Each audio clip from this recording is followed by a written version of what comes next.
नमस्कार, मैं हूं मुकेश निठारवाल। मेरे यूट्यूब चैनल पर आपका स्वागत है। जी साथियों, आज आपके लिए महत्वपूर्ण वीडियो लेके आए हैं जिसमें हम बात करेंगे डिजिटल वर्ल्ड में स्टूडेंट व पेरेंट्स के लिए साइबर बुलिंग व फिशिंग क्या है।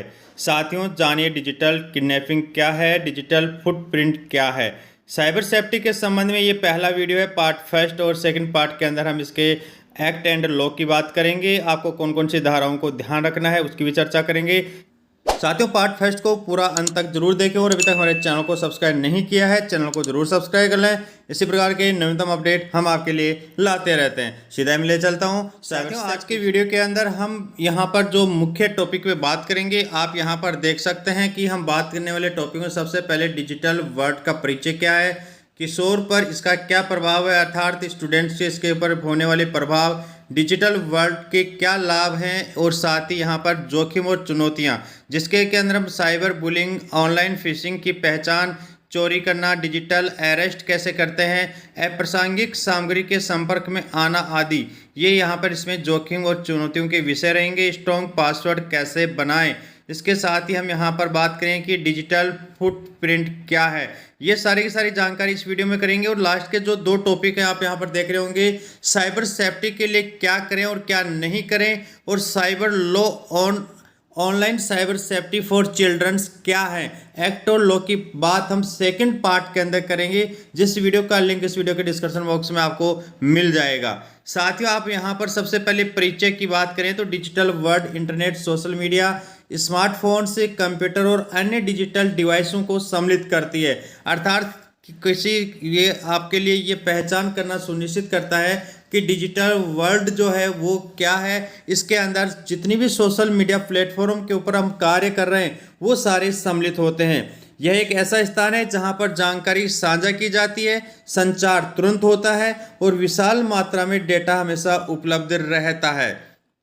जो भी स्टूडेंट्स या पेरेंट्स हैं डिजिटल युग में बढ़ते लगातार जुड़ रहे हैं और विभिन्न ऑनलाइन गतिविधियों और संसाधन तक पहुंच रखने का मतलब इसमें लिया गया है। डिजिटल वर्ल्ड में जो स्टूडेंट्स किशोर हैं उनके यदि हम बात करें तो इंडिया टुडे में 16/10/2023 को प्रकाशित खबर के अनुसार यदि हम आधार पर बात करें तो आधे से ज़्यादा भारतीय युवा प्रतिदिन करीबन 3 से 4 घंटे सोशल मीडिया और गेम खेलने पर अपना समय बिताते हैं। साथियों, आप अपने फ़ोन का स्क्रीन टाइम की बात करें या कितने दिन, पूरे दिन में कितने समय आप अपने फ़ोन को देखते हैं, तो वो कैसे पता करें, इसके लिए अलग से मैंने वीडियो बना रखा है, वो इस वीडियो के डिस्क्रिप्शन बॉक्स में आप लिंक देखकर जरूर देख सकते हैं। लोकप्रिय जो प्लेटफॉर्म है डिजिटल वर्ल्ड के उसकी बात करें तो सोशल मीडिया, गेमिंग और अन्य ऑनलाइन जो भी कितनी गतिविधियां, साइट्स हैं वो इसके यहाँ पर प्लेटफॉर्म लिए गए हैं। सबसे पहले हम बात करें यहाँ पे किशोरों पर इसका क्या प्रभाव होता है, जो युवा हैं उन पे क्या प्रभाव होता है। यदि पॉजिटिव इफेक्ट की यदि हम बात करें तो आप देख रहे होंगे कि जानकारी और शिक्षा तक पहुंच सबसे ज़्यादा आपने कोरोना काल में देखा होगा कि डिजिटल वर्ल्ड के अंदर हम यहाँ पर बहुत सारे प्लेटफॉर्म, यूट्यूब चैनल यानी स्टडी जो लिंक्स हैं उनके द्वारा हमने यहाँ पर शिक्षा की पहुंच बनाई है। सामाजिक संपर्क, आपके जो कनेक्टिविटी है वो बढ़ी है। कौशल विकास, जो स्किल डेवलपमेंट हुए हैं वो इसके अंदर आप देख सकते हैं। और विभिन्न प्रकार के आपके जो अवसर्स होते हैं, आपके विभिन्न प्रकार के जो ऑप्शंस मिलते हैं, हम घर बैठे ही इनसे हम ये पॉजिटिव कार्य कर सकते हैं। लेकिन प्रत्येक सिक्के के दो पहलू होते हैं। यहाँ पर इसके साथ ही नेगेटिव इफेक्ट की बात करें तो सबसे बड़ा नेगेटिव इफेक्ट यहाँ पर 4 निकल के हैं, जिसमें साइबर बुलिंग, गोपनीयता के हनन होने की चिंताएं, आपकी जितनी भी प्राइवेसी है वो ओपन हो जाती है। ऑनलाइन शोषणकर्ता का डर, यदि आपके साथ में किसी प्रकार का फ्रॉड होता है ऑनलाइन तो आप उसके शिकार हो सकते हैं, इसका डर रहता है। मानसिक स्वास्थ्य पर प्रभाव, यदि हम विभिन्न प्रकार की एक ही चीज़ को बार बार देखते हैं या उसकी लत हो जाती है तो अपनी मानसिक जो है परेशानियां हैं या हम इसके शिकार हो जाते हैं, तो ये अपने नेगेटिव इफेक्ट के अंदर लिया गया है। यहाँ पर यदि हम बात करें डिजिटल वर्ल्ड के लाभ की बात करें तो शिक्षा के अंदर जानकारी और सीखने के संसाधनों तक यहाँ पर पहुँच इसमें हम देख सकते हैं। दूसरा महत्वपूर्ण यदि हम देखें तो इसमें जो महत्वपूर्ण जो लाभ है ये है कि सामाजिकरण, अर्थात साथियों और समुदाय से जुड़ना, जैसे व्हाट्सएप ग्रुप बन गए हैं, फेसबुक हो गया, इंस्टाग्राम हो गया या यूट्यूब चैनल हो गए, हम इसके या आप टेलीग्राम जो ग्रुप्स हैं बहुत सारे से हम आसानी से जुड़कर अपनी बात को एक साथ एक ही मैसेज से हजारों लोगों तक पहुंचा सकते हैं। रचनात्मक या क्रिएटिविटी की यदि हम बात करें तो रचनात्मक अभिव्यक्ति का एक प्लेटफॉर्म है। आप में जो भी एबिलिटी है, आप में जो एक्टिविटी है या आप में जो भी किसी प्रकार की क्रिएटिविटी है वो इस प्लेटफॉर्म पर आप दिखाकर लोगों को पहुंचा सकते हैं। इसके जोखिम और चुनौतियों की यदि हम बात करें तो आप देख सकते हैं इसमें सबसे बड़ा जोखिम है वो साइबर बुलिंग है, ऑनलाइन फिशिंग है, पहचान की चोरी अर्थात आपकी जो पर्सनल डाटा है वो जा सकते हैं, डिजिटल किडनैपिंग ये एक नया कॉन्सेप्ट है जिसकी हम यहाँ पे विस्तार से चर्चा करेंगे, या फिर किसी प्रकार की जो आपके अप्रासंगिक सामग्री है वो भी यहाँ पर उसके संपर्क में आना भी इसमें चुनौती और जोखिम माना गया है। सबसे पहले यदि हम बात करें इनकी डेफिनेशन क्या है, जो हमने टर्मिनोलॉजी ली है इसकी डेफिनेशन की यदि हम बात करें तो साइबर बुलिंग की यदि हम बात करें तो साइबर बुलिंग है वो एक ऑनलाइन धमकी है। अर्थात हम जैसे फेस टू फेस किसी से लड़ाई करके धमकी देते हैं तो घर बैठे ही हम किसी भी प्रकार के प्लेटफॉर्म के ऊपर किसी को बुलिंग कर सकते हैं अर्थात धमका सकते हैं, जिससे ऑनलाइन उत्पीड़न, संदेश भेजना, अफवाहें फैलाना, अश्लील फोटो या वीडियो सोशल मीडिया से माध्यम से प्रसारित करना इसमें साइबर बुलिंग के अंदर माना गया है। संभावित इसके प्रभाव क्या हैं? गंभीर मनोवैज्ञानिक प्रभाव जैसे कि चिंता, अवसाद में आना, विशिष्ट मामलों में आत्महत्या के विचार उत्पन्न हो सकते हैं, या साइबर बुलिंग पीड़ितों की भावनात्मक और मानसिक रूप से गंभीर रूप से प्रभावित कर सकती है। साथ ही यदि हम यहाँ पर बुलिंग के तरीके बताएं कि ये बुलिंग कितने प्रकार की और कैसे होती है, तो सबसे पहले हम बात करें उत्पीड़न अर्थात इस प्रकार के जो ऑनलाइन प्लेटफॉर्म पर यदि किसी को धमकाना या बुलिंग करने के प्रोसेस में सामान्य तरीके से अपमानजनक संदेश भेजना भी इसकी कैटेगरी में माना गया है। बहिष्कार अर्थात इसके अंदर ऑनलाइन गतिविधियों से व्यक्तियों को बाहर करना, जैसे आपने देखा हो बहुत सारे सोशल मीडिया प्लेटफॉर्म पे जो ग्रुप्स बन रहे हैं एडमिन के द्वारा उसको वहाँ से एग्जिट कर दिया जाता है, रिमूव कर दिया जाता है, बहिष्कार कर दिया जाता है, वो भी एक साइबर बुलिंग के मायने लिया गया है। आउटिंग बिना सहमति के निजी विचार जानना, साझा करना इसके अंदर लिया गया है। साइबर स्टॉकिंग अर्थात लगातार इसमें ट्रैकिंग और उत्पीड़न को लिया गया है। ब्रीफिंग के अंदर किसी भी सोशल मीडिया प्लेटफॉर्म के ऊपर अकाउंट को अनुचित उपयोग करना, आपके आईडी पासवर्ड को चुराकर या हैक कर आपकी आईडी से उसको मिसयूज करना इसमें लिया गया है। या हम बात करें फेलिंग में ये लिया गया कि आक्रामक जो टिप्पणियां या पोस्ट करते हैं जिससे कि किसी प्रकार की सामाजिक या किसी प्रकार की अन्य धार्मिक विरोधाभास की स्थिति उत्पन्न हो जाती है। मास्कर्डिंग जिसके अंदर झूठी जो जानकारियां फैलाने के लिए किसी भी रूप धारण करना इसमें लिया गया है। कैट फिशिंग के अंदर यदि हम बात करें तो इसके अंदर धोखाधड़ी के लिए नकली प्रोफाइल बनाकर भी इसमें लिया जाता है, जैसे किसी की नकली आईडी से फेसबुक अकाउंट बनाकर किसी से भी पैसे मांगना, धमकाना या अन्य किसी प्रकार की आपत्तिजनक टिप्पणी करना। डॉक्सिंग के अंदर यदि गलत इरादे से किसी जानकारी को प्रकाशित किया जाता है तो उसको भी इसके अंदर माना गया है। इसके प्रकार बताए गए हैं। अब हम बात करते हैं यहाँ पर ऑनलाइन फिशिंग में क्या है। फिशिंग या धोखाधड़ी व्यक्तिगत जानकारी जैसे कि पासवर्ड, क्रेडिट कार्ड नंबर या अन्य संवेदनशील डेटा प्राप्त करने के लिए धोखाधड़ी के प्रयास को माना गया है। इसके संभावित तरीके की यदि बात करें तो इसके अंदर किस प्रकार हम फिशिंग कर सकते हैं, जिसके लिए यहाँ पे कहा गया है कि नकली ईमेल बनाकर, नकली संदेश भेजकर या वेबसाइट जो भी वैध दिखते हैं इसके तरीके लिए गए हैं। इससे संभावित प्रभाव की यदि हम बात करें तो आप देख सकते हैं कि आर्थिक हानि हो सकती है। फेक आईडी से आपसे किसी प्रकार का कोई भी पेमेंट ले सकते हैं। पहचान की चोरी हो सकती है, आपके डाटा हैं वो यहाँ से लेकर आपकी पहचान, आपकी जो प्राइवेसी है उसको भी यहाँ पर लिया जा सकता है। गोपनीयता की भी हनन यहाँ पर हो सकती है। ऑनलाइन फिशिंग के उदाहरणों की बात करें तो जैसे कि आप देख रहे होंगे बहुत सारी जो साइट्स होती हैं उनके अंदर जैसे कोरोना वायरस के लिए आयुष्मान भारत योजना 2020 इस प्रकार का व्हाट्सएप के अंदर नकली मैसेज और यहाँ पर किसी भी प्रकार के आवेदन के लिए यहाँ पर नकली वेबसाइट यहाँ पर देकर आपके साथ इस पर क्लिक करवाएंगे।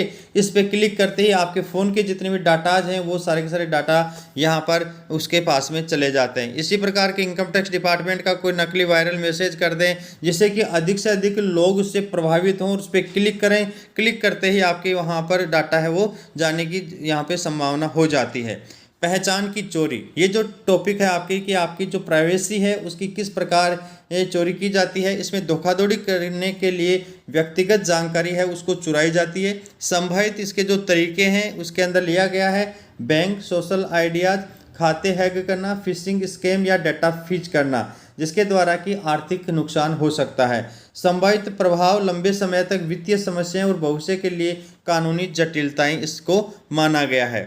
पहचान के चोरी के जो उदाहरण हैं उसकी हम बात करें कि बहुत सारे जो आइडेंटिटी चीज़ ये जो लॉसेज होते हैं जिसके अंदर फेसबुक है या आपके जो कार्ड्स हैं या अन्य किसी प्रकार के जो लुभावने प्रलोभन के अंदर जो लिंक दिए गए हैं उनसे इस प्रकार के गतिविधि की जाती है।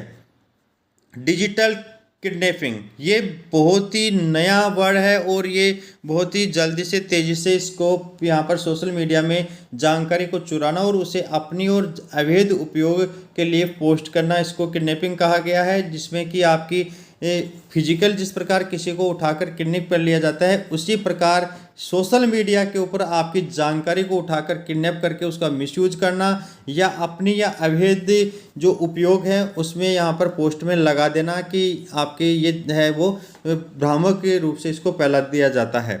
इसी प्रकार यदि इसके तरीके की बात करें कि इसके संभावित तरीके क्या हैं तो आप देख सकते हैं कि सार्वजनिक रूप से साझा किए गए चित्रों को डाउनलोड करना या स्क्रीनशॉट लेना, ये इसके तरीके हैं। उसके बाद में इसका मिसयूज किया जाता है। साथ ही यदि हम यहाँ पर डिजिटल किडनैपिंग के प्रभाव की बात करें तो आप प्रभाव में देखेंगे कि संभावित प्रभाव इसमें ये हो सकते हैं कि गोपनीयता का हनन हो सकता है, प्राइवेसी आपकी है वो या ओपन हो सकती हैं। अवैध जो गतिविधियां हैं उनके अंदर जिसकी आपके जो फोटो हैं उसको आपकी प्रोफाइल से ले लिया, आपकी फेसबुक से ले लिया, आपकी इंस्टाग्राम से ले लिया, आपके वीडियो हैं वो मिक्स करके किसी दूसरे के साथ में मिक्स करके उसको आपके साथ में ब्लैकमेलिंग करना, ये सारे आपके डाटा का किडनैपिंग कहा जाता है।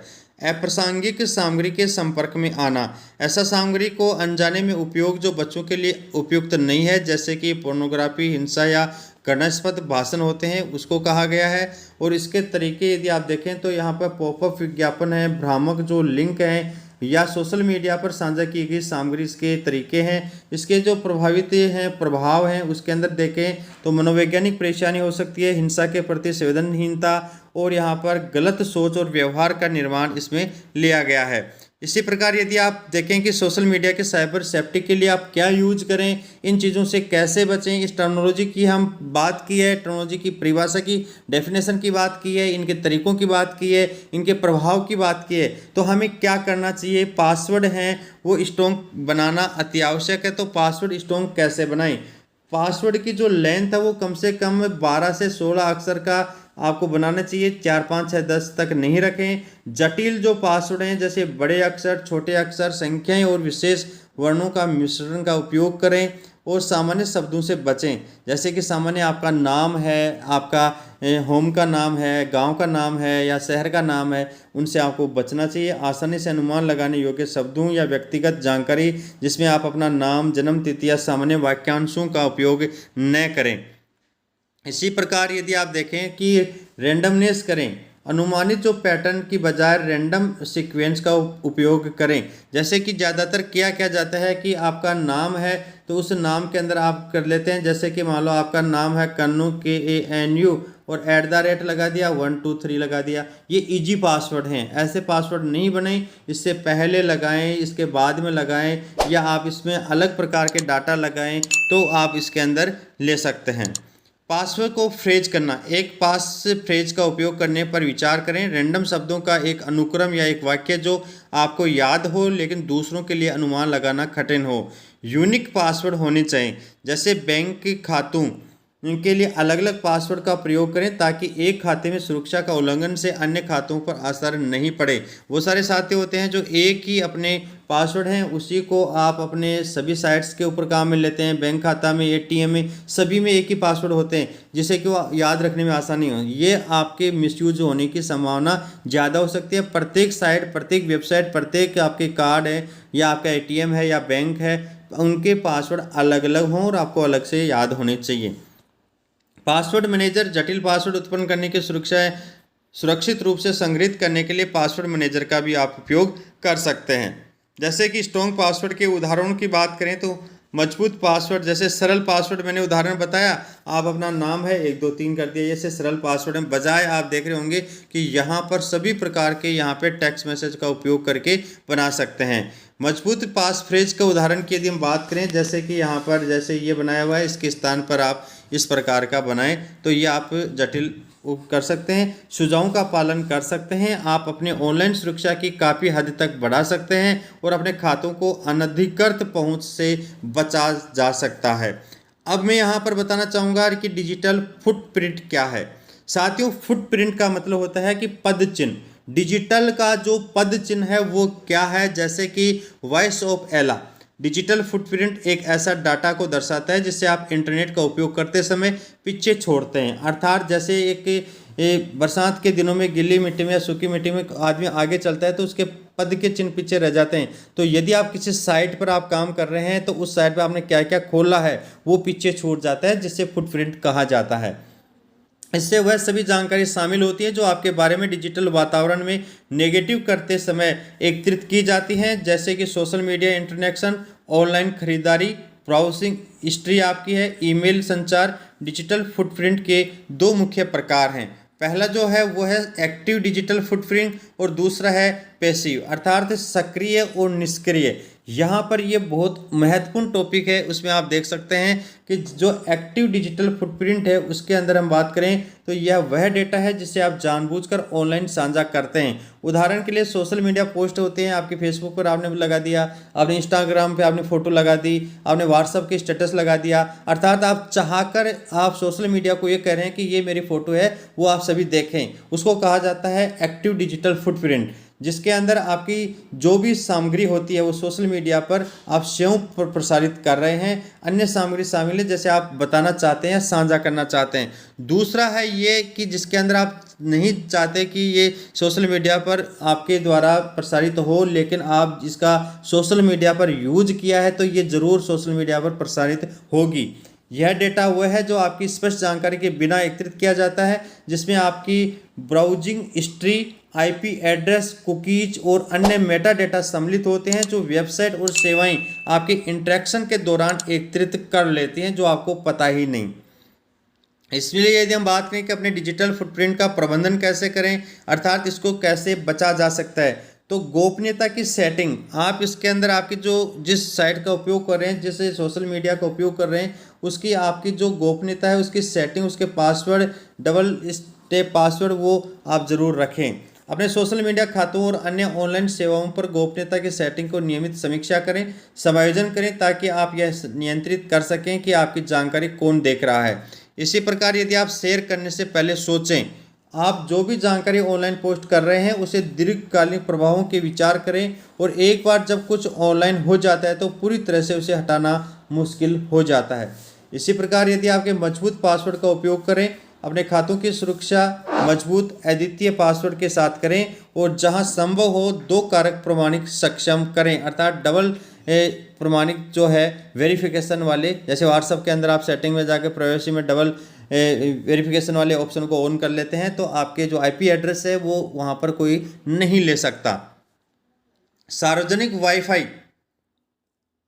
की बात करें तो उससे सावधान रहें। सार्वजनिक वाईफाई से आप इसमें बचाव करें, बच सकते हैं कि इससे ज़्यादा आप यूज नहीं करें। सार्वजनिक वाईफाई नेटवर्क व संवेदनशील जानकारी तक पहुंचने से बचें, क्योंकि ये अक्सर कम सुरक्षित होते हैं। नियमित रूप से निगरानी करें, समय समय पर आप अपना नाम खोजें, देखें कि आपके बारे में कौन सी जानकारी सोशल मीडिया प्लेटफॉर्म पर आ रही हैं। आप ब्राउज़र के ऊपर अपना नाम लिखकर देख सकते हैं, यूट्यूब पर अपना नाम लिखकर देख सकते हैं, कि आप फेसबुक पर अपना नाम लिखकर देख सकते हैं कि आपके संबंध में आपकी फ़ोटो या अन्य सोशल मीडिया की आपकी जानकारी को गलत मिसयूज़ तो नहीं किया जा रहा है। डेटा क्लीनिंग, पुराने खातों और जानकारी को हटा दें जिसे कि आप अन्य उपयोग नहीं करते हैं या जिसकी अब आवश्यकता नहीं है, ताकि आपका डिजिटल फुटप्रिंट कम हो सके। तो साथियों, इस प्रकार पार्ट फर्स्ट के अंदर हमने बहुत सारी चीज़ें आपको बताने की कोशिश की है। पार्ट सेकंड के अंदर ऑनलाइन साइबर सेफ्टी क्या करें और क्या नहीं करें पर विस्तृत चर्चा की जाएगी, जो आप इस वीडियो के लिंक है वो डिस्क्रिप्शन बॉक्स में आप देख लेंगे। इस वीडियो को अंत तक देखने के लिए बहुत बहुत धन्यवाद, और अभी तक हमारे चैनल को सब्सक्राइब नहीं किया साथियों, चैनल को जरूर सब्सक्राइब कर लें। इसी प्रकार के साइबर सेफ्टी के संबंध में 2 महत्वपूर्ण वीडियो जो हम आपके साथ साझा कर रहे हैं वो अपने ब्लॉग, जिले और अपने साथियों पारिवारिक व्हाट्सएप ग्रुपों पर ज़रूर शेयर करें, जिससे कि आप डिजिटल जो सेफ्टी है उसका अधिक से अधिक उपयोग कर सकें। धन्यवाद। वीडियो को अंत तक देखने के लिए थैंक्स। यदि वीडियो अच्छा लगा है तो वीडियो को लाइक व कमेंट जरूर करें और ऐसे ही महत्वपूर्ण वीडियो देखने के लिए चैनल को सब्सक्राइब कर लें। यह जानकारी अधिक लोगों तक शेयर जरूर करें।